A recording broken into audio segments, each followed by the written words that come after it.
Assalamualaikum warahmatullahi wabarakatuh. Saya Yulistiana dari kelas A2 dengan NIM 211F10114. Di sini saya akan mengumpulkan tugas UAS dari mata kuliah Masalah Sosial dengan dosen pengampuh Bunda Sugihartati, SPD, MPD.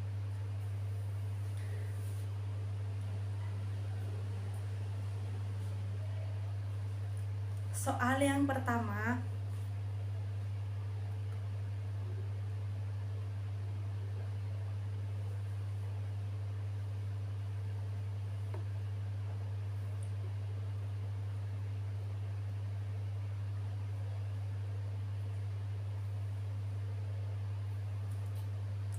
jelaskan pengertian anak yang mengalami masalah sosial.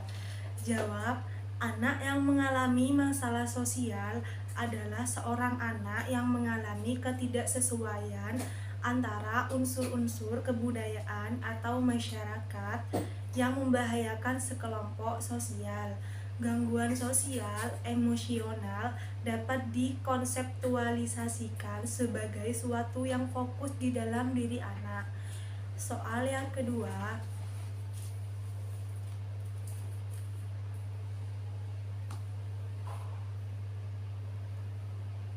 apa upaya seorang pemerintah menangani anak yang mengalami masalah sosial?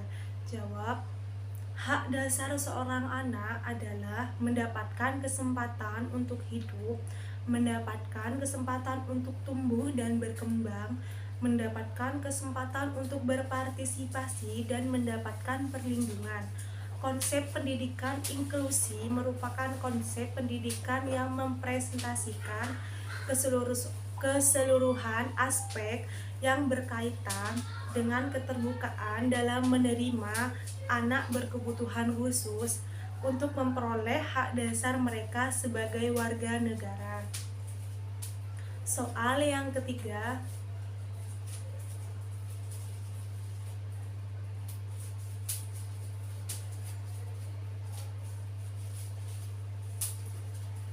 mengapa anak yang bermasalah sosial harus mendapatkan perhatian yang lebih?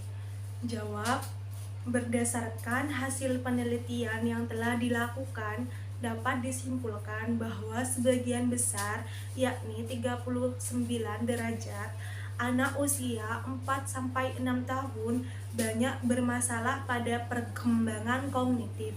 Selanjutnya, 37 derajat anak berada pada kriteria banyak sekali, dan hanya ada 17% anak memiliki sedikit sekali permasalahan pada perkembangan kognitif, sedangkan 7% anak lainnya tidak memiliki permasalahan.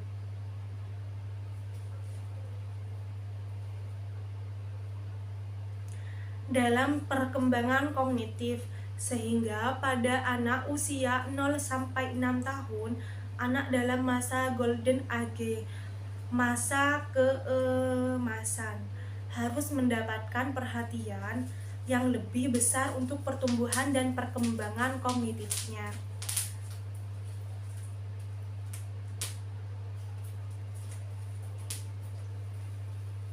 Soal yang keempat, sebutkan jenis penyakit khusus pada anak.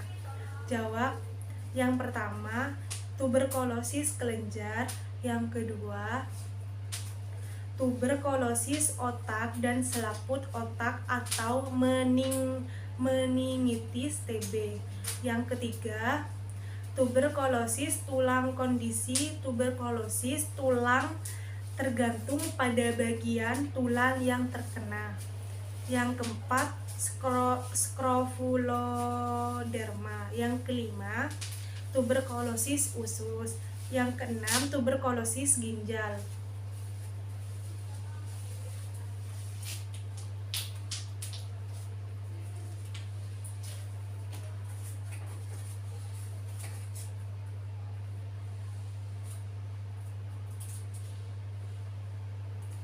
Kemudian soal yang kelima, jelaskan faktor-faktor penyebab terjadinya gepeng, pemulung atau anak pemulung dan anak jalanan.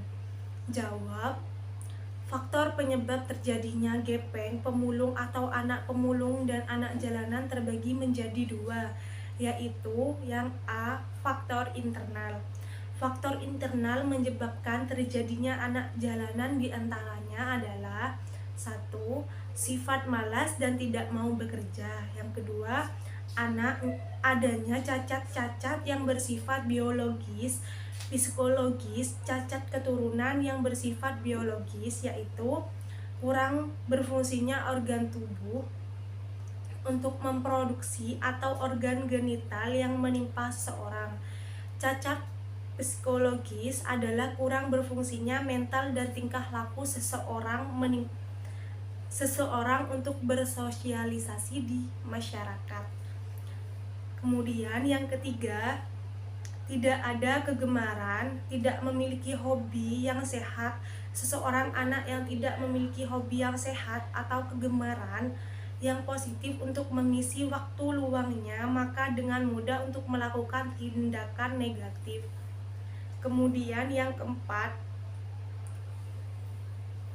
ketidakmampuan penyesuaian diri terhadap perubahan lingkungan yang baik dan kreatif. Ketidakmampuan penyesuaian diri atau adaptasi terhadap perubahan lingkungan yang baik dan kreatif menimbulkan tindakan amoral dan tindakan yang mengarah pada perubahan yang negatif. Kemudian yang kelima, impian kebebasan berbagai masalah yang dihadapi anak di dalam keluarga dapat menimbulkan pemberontakan di dalam dirinya dan berusaha mencari jalan keluar. Seorang anak merasa bosan dan tersiksa di rumah karena setiap hari menyaksikan kedua orang tuanya bertengkar dan tidak mau memperhatikan mereka. Pada akhirnya, dia memilih ke jalan karena ia merasa memiliki kebebasan dan memiliki banyak kawan yang bisa menampung keluh kesahnya. Kemudian yang keenam, ingin memiliki uang sendiri. Berbeda dengan faktor dorongan dari orang tua, uang yang didapatkan anak biasanya digunakan untuk keperluan sosial, keperluan sendiri. Meskipun anak memberikan sebagian uangnya kepada orang tua mereka, ini lebih bersifat sukarela dan tidak memiliki dampak buruk terhadap anak apabila tidak memberi sebagian uangnya ke orang tua atau keluarganya. Yang B, faktor eksternal. Faktor eksternal yang menyebabkan terjadinya anak jalanan diantaranya adalah: yang pertama, dorongan keluarga. Keluarga dalam hal ini biasanya adalah ibu atau kakak mereka, adalah pihak yang turut andil mendorong anak pergi ke jalanan. Biasanya dorongan dari keluarga dengan cara mengajak anak pergi ke jalanan untuk membantu pekerjaan orang tuanya, atau biasanya membantu mengemis dan menyuruh anak untuk melakukan kegiatan-kegiatan di jalanan yang menghasilkan uang. Kemudian yang nomor 2, pengaruh teman. Pengaruh teman menjadi salah satu faktor yang menyebabkan anak pergi ke jalanan. Pengaruh teman menunjukkan dampak besar anak pergi ke jalanan, terlebih bila dorongan pergi ke jalanan mendapatkan dukungan dari orang tua dan keluarga. Yang ketiga, kekerasan dalam keluarga. Tindak kekerasan yang dilakukan oleh anggota keluarga terhadap anaknya.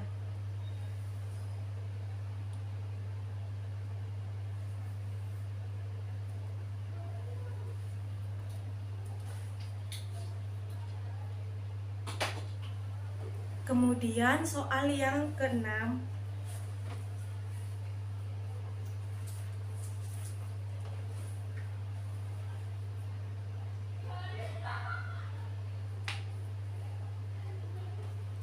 jelaskan pengertian geng motor.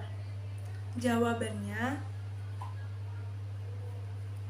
Menurut Kamus Besar Bahasa Indonesia atau KBBI 2021, geng berarti sebuah kelompok atau gerombolan remaja yang dilatar belakangi oleh permasalahan latar sosial, sekolah, daerah, dan sebagainya. Sedangkan motor dalam Kamus Bahasa Indonesia diartikan sebagai kata benda yang menjadi tenaga penggerak. Pelakunya dikenal dengan sebutan gangster, sebuah kata yang berasal dari bahasa Inggris.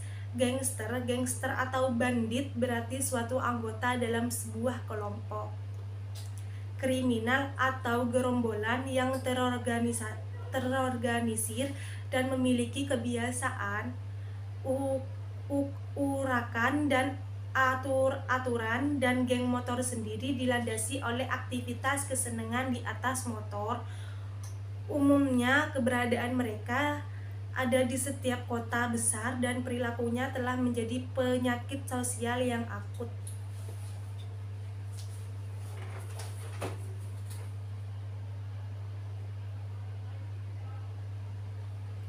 Kemudian soal yang ketujuh, sebutkan karakteristik geng motor. Jawab yang pertama, kebanyakan anggota geng motor mengendarai motornya tanpa safety riding seperti helm, sepatu, dan jaket. Yang kedua, muncul di malam hari, motor tanpa lampu, suka dengan suara knalpot yang berisik. Yang ketiga, motor yang mereka gunakan bodong atau tanpa surat-surat resmi, tanpa lampu sen dan lampu utama. Yang keempat, membawa senjata tajam seperti golok, pisau, pedang, celurit, senjata api, dan lain-lain. Kelima, suka berkumpul di tempat kegelapan dan mabok. Keenam, kalau ada anggota baru, dilantik dengan kekerasan dan kriminal. Ketujuh, suka balapan liar. Kedelapan, visi dan misi mereka untuk ditakutin semua orang, biasanya dengan tawuran antar geng motor.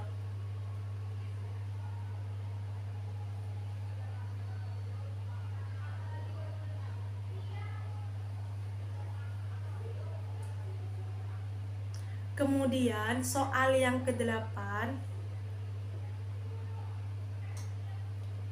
bagaimana cara penanggulangan terhadap anak penyandang masalah sosial? Yang pertama, jawabannya 1. Preventif. Jenis pengendalian sosial berdasarkan waktu pelaksanaannya. Yang pertama adalah pengendalian sosial preventif, yang merupakan sebuah pengendalian yang terjadi pada lingkungan masyarakat sebelum adanya atau terjadinya sebuah perilaku yang menyimpang.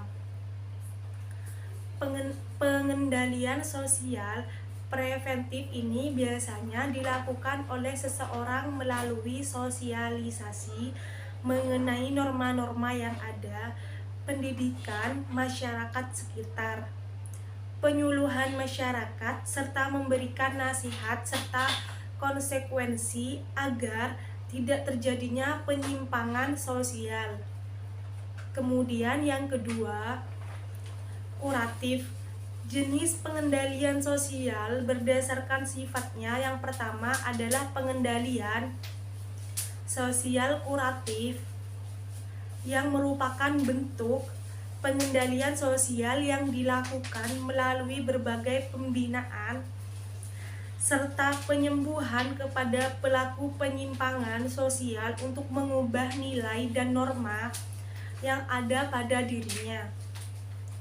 Pengendalian sosial kuratif dapat kita lihat melalui rehabilitasi yang diberikan kepada para pengguna obat terlarang atau narkoba serta minuman keras beralkohol.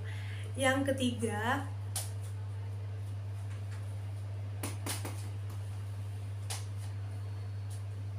Prognosa.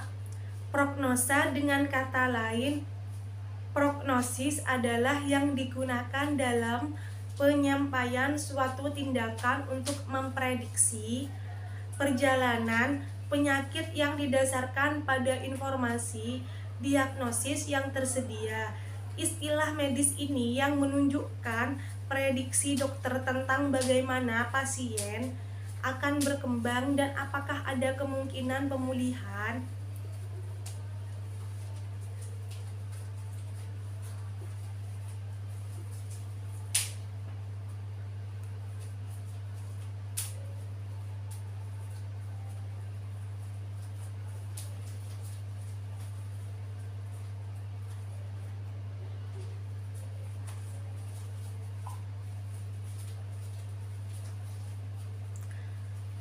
Kemudian soal yang ke-9. Jelaskan pengertian manajemen pendidikan. Jawabannya, manajemen pendidikan secara umum dalam Kamus Bahasa Belanda Indonesia disebutkan bahwa istilah manajemen berasal dari administrati, yang berarti kata usaha dalam pengertian manajemen tersebut. Administrasi menunjuk pada pekerjaan tulis-menulis di kantor. Pengertian inilah yang menyebabkan timbulnya contoh-contoh keluhan kelambatan manajemen yang sudah disinggung karena manajemen dibatasi lingkupnya sebagai pekerjaan tulis-menulis. Kemudian, manajemen pendidikan menurut ahli. Menurut Leonard D. White, manajemen adalah segenap proses biasanya terdapat pada semua kelompok baik usaha negara, pemerintah atau swasta, sipil atau militer secara besar-besaran atau secara kecil-kecilan. Menurut De Lianggi, manajemen adalah segenap proses penyelenggaraan dalam setiap usaha kerjasama sekelompok manusia untuk mencapai tujuan tertentu.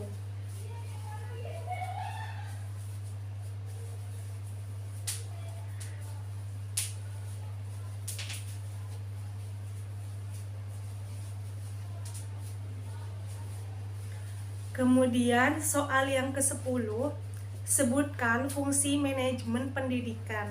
Jawab, yang pertama, menjamin tersedianya kualitas dan keterampilan dalam memanfaatkan sistem informasi secara kritis. Yang kedua, mengembangkan proses perencanaan yang efektif. Yang ketiga, mengidentifikasi kebutuhan akan keterampilan pendukung sistem informasi. Yang keempat, mengantisipasi dan memahami konsekuensi ekonomis dari sistem informasi dan teknologi baru. Yang kelima, memperbaiki produktivitas dalam aplikasi pengembangan dan pemeliharaan sistem. Kemudian,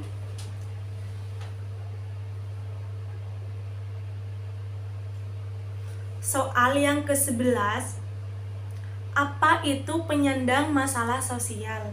Jawabannya, yang dimaksud dengan penyandang masalah kesejahteraan sosial (PMKS) adalah seorang atau keluarga yang karena suatu hambatan, kesulitan, atau gangguan tidak dapat melaksanakan fungsi sosialnya dan karenanya tidak dapat menjalin hubungan yang serasi dan kreatif dengan lingkungannya, sehingga tidak dapat memenuhi kebutuhan hidupnya jasmani, rohani, dan sosial secara memadai dan wajar.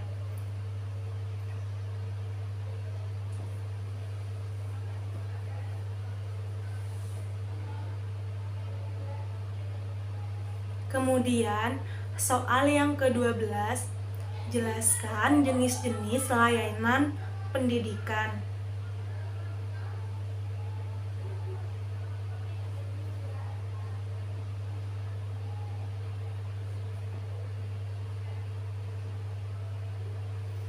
Jawabannya yang pertama, Mobile School. Mobile School atau M-Learning merupakan sebuah model pembelajaran yang mengadopsi perkembangan teknologi seluler dan perangkat handphone atau HP yang dimanfaatkan sebagai sebuah media pembelajaran. M-Learning dikembangkan dengan format multimedia yang menyajikan teks, gambar, audio, dan meminimalkan dengan format multimedia yang berupa video dan animasi karena alasan keterbatasan konteks sise agar mudah diakses melalui HP sehingga menjadi bahan belajar yang menarik dan mudah dipahami. M-Learning merupakan model pembelajaran alternatif yang memiliki karakteristik tidak tergantung tempat dan waktunya. Kemudian, potensi dan prospek pengembangan mobile learning ke depan sangat terbuka lebar mengingat kecenderungan masyarakat yang semakin dinamis dan mobil serta tuntutan kebutuhan pendidikan yang berkualitas dan beragam. Konsep pembelajaran tersebut diharapkan dapat mendorong terwujudnya suasana pembelajaran yang efektif dan inovatif sehingga dapat memotivasi semangat belajar peserta didik dan guru. Kemudian yang kedua, homeschooling, sekolah rumah atau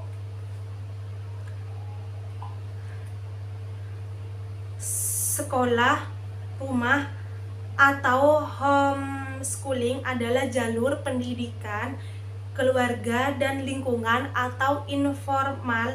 Sekolah rumah dilakukan di rumah di bawah pengaruh orang tuanya dan tidak dilaksanakan di tempat formal lainnya seperti sekolah negeri, sekolah swasta, dan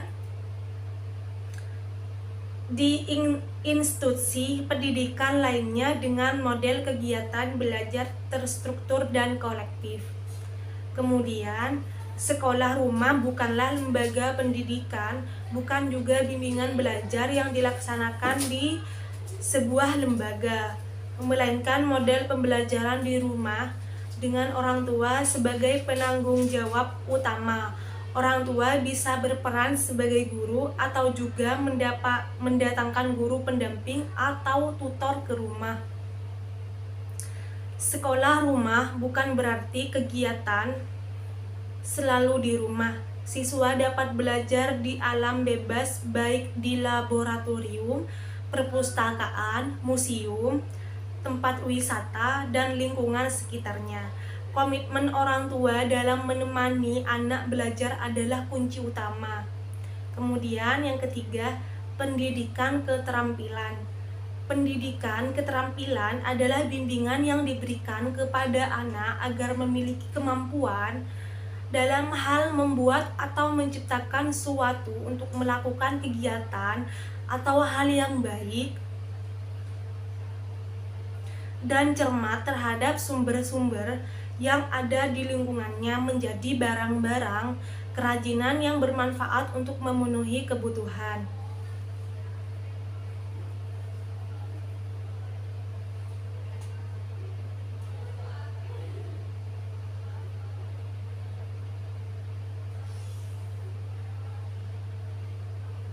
Kemudian soal yang nomor 13,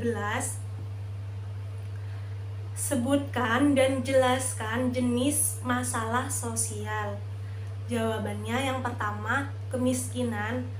Kemiskinan adalah suatu keadaan di mana terjadi ketidakmampuan untuk memenuhi kebutuhan dasar seperti makanan, pakaian, tempat berlindung, pendidikan, dan kesehatan. Kemiskinan dianggap sebagai pangkal penyebab terjadinya masalah sosial dan ekonomi. Kemiskinan menjadi masalah sosial ketika stratifikasi dalam masyarakat menciptakan tingkatan atau garis-garis pembatas. Kemiskinan juga sangat berpengaruh terhadap lingkungan hidup yang akhirnya akan merusak lingkungan itu sendiri. Kemudian yang kedua, kriminalitas.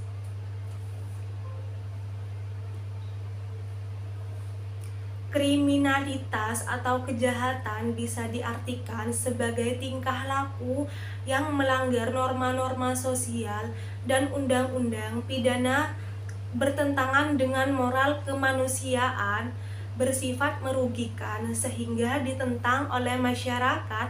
Secara sosiologis, kejahatan diartikan sebagai bentuk tingkah laku yang melanggar norma sosial. Hal itu tentu akan merugikan dan mengganggu keselamatan masyarakat baik secara ekonomis, politik maupun sosial psikologis. Seiring berkembangnya teknologi, tingkat kejahatan pun makin meningkat dengan kualitas perbuatan yang makin berat pula. Bahkan pada masa modern seperti sekarang, tindak kriminal mungkin tidak lagi dianggap sebagai suatu bentuk kriminalitas secara sudah membudaya dan menjadi rahasia umum. Kemudian yang ketiga, ketidakharmonisan keluarga. Keluarga merupakan tempat sosialisasi pertama dan utama bagi seorang anak. Oleh karena itu, keluarga memiliki peran yang sangat penting bagi pertumbuhan dan pembentukan kepribadian anak. Di dalam keluarga, anak akan mendapatkan dasar-dasar penamaan nilai dan norma sosial. Dalam keluarga juga seharusnya anak mendapatkan pendidikan dan pengawasan yang lebih baik. Berbagai kasus kenakalan seperti tawuran, pelajar hingga pembunuhan oleh anak usia remaja dinilai satu diantaranya disebabkan ketidakharmonisan keluarga. Ketakharmonisan keluarga merupakan perpecahan keluarga sebagai unit karena anggota-anggotanya gagal memenuhi kewajiban-kewajiban sesuai peran sosialnya. Secara sosiologis, bentuk-bentuk ketidakharmonisan keluarga yaitu unit keluarga yang tidak lengkap, disorganisasi keluarga karena putusnya perkawinan, adanya kekurangan dalam keluarga tersebut yaitu dalam hal komunikasi antara anggota-anggotanya, krisis keluarga karena kepala keluarga bertindak di luar kemampuannya. Dengan meningkatkan rumah tangga, krisis keluarga yang disebabkan faktor-faktor intern, misalnya karena terganggu keseimbangan jiwa salah seseorang anggota keluarga. Kemudian yang keempat, kesenjangan sosial. Kesenjangan sosial adalah keadaan ketidakseimbangan sosial yang ada dalam masyarakat. Kesenjangan sosial menjadi masalah sosial karena bisa menyebabkan terjadinya kecemburuan sosial. Kecemburuan sosial yang terus dipendam sering berjalannya waktu bisa meledak menjadi konflik sosial. Kesenjangan sosial ini lebih pada permasalahan sosial ekonomi. Di satu sisi, ada kelompok masyarakat yang dapat hidup dengan segala kemewahan materi, namun ada kelompok masyarakat yang hidup dengan segala keterbatasan ekonomi. Selain berakibat munculnya konflik terbuka, kesenjangan sosial juga memberikan dampak pada keretakan relasi sosial, munculnya stigma, prasangka-prasangka, stigmen, rasa tidak puas yang berujung tumbuhnya kecemburuan sosial yang akut. Kemudian yang kelima, kebodohan. Satu di antara dampak negatif dari kebodohan adalah orang akan mudah diperalat oleh orang lain. Kebodohan bisa disebabkan oleh pendidikan yang rendah atau kurangnya pemerataan pendidikan masyarakat, kurang mampu, serta masyarakat yang terisolasi secara geografis merupakan anggota rentan terhadap masalah. Yang terisolasi secara geografis merupakan anggota yang rentan terhadap masalah ini. Hal itu karena sulitnya memperoleh akses pendidikan yang layak. Maju dan tidaknya sebuah negara sangat ditentukan oleh kualitas sumber daya manusianya. Hal itu semua bisa didapat melalui pendidikan. Suatu negara akan sangat kesulitan menjadi negara maju jika masyarakatnya masih terbelenggu dalam kebodohan. Yang ke-14, soal yang ke-14, mengapa narkoba menjadi permasalahan sosial? Jawabannya, narkoba bisa menjadi permasalahan sosial karena dari narkoba sendiri mengandung zat atau obat baik yang bersifat alamiah, sintesis maupun semi sintetis yang menimbulkan efek penurunan kesadaran, halusinasi, serta daya rangsang. Sementara menurut Undang-Undang Narkoba Pasal 1 Ayat 1 menyatakan bahwa narkotika merupakan zat buatan ataupun yang berasal dari tamanan yang memberikan efek halusinasi, penurunan kesadaran, serta menyebabkan kecanduan. Soal yang ke-15, faktor penyebab penyalahgunaan narkoba. Ada 2 faktor, yaitu faktor individu. Tiap individu memiliki perbedaan tingkat resiko dan penyalahgunaan nafza. Faktor yang mempengaruhi individu terdiri dari faktor kepribadian dan faktor konstitusi. Alasan-alasan yang biasanya berasal dari diri sendiri sebagai penyebab penyalahgunaan nafza. Antara lainnya, terdapat keingintahuan yang besar untuk mencoba tanpa sadar atau berpikir panjang mengenai akibatnya, keinginan untuk bersenang-senang, keinginan untuk mengikuti tren atau gaya, keinginan untuk diterima oleh lingkungan atau kelompok, lari dari kebosanan, masalah atau kesusahan hidup, pengertian yang salah bahwa penggunaan sekali-kali tidak menimbulkan ketagihan, tidak mampu atau tidak berani menghadapi tekanan dari lingkungan atau kelompok pergaulan untuk menggunakan nafza, tidak dapat berkata tidak terhadap nafza. Kemudian faktor lingkungan meliputi lingkungan keluarga, lingkungan sekolah, lingkungan teman sebaya. Mungkin hanya itu pengumpulan tugas UAS dari Bunda Sugihartati SPD MPD. Kurang lebihnya mohon maaf. Wassalamualaikum warahmatullahi wabarakatuh.